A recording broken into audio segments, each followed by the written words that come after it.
নবী করিম সাল্লাল্লাহু আলাইহি ওয়াসাল্লামকে যদি আপনি মনে মনে ভালোবাসতে পারেন তাহলে আপনি পরিপূর্ণ মুমিন হতে পারবেন না।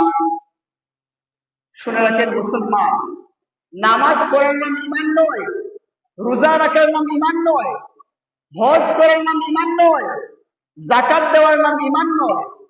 নবী করিম সাল্লাল্লাহু আলাইহি ওয়াসাল্লাম ইরশাদ করেছে, قال رسول الله صلى الله عليه وسلم لا يؤمن احدكم حتى اكون احب اليه من والده وولده والناس اجمعين।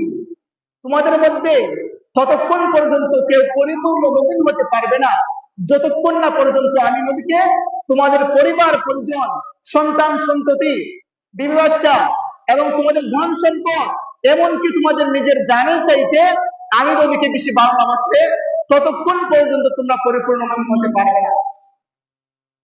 নামাজ পড়ি নাই, নামাজের কথা শূন্য। হজ করি নাই, হজের কথা শূন্য। যাকাত দেই নাই, যাকাতের কথা শূন্য। কিন্তু মুসলমান, যদি আপনার ভিতরে হুব্বে রাসূল না থাকে, রাসূলের মহব্বত না থাকে, তাহলে আপনি পরিপূর্ণ মুমিন হতে পারবেন না।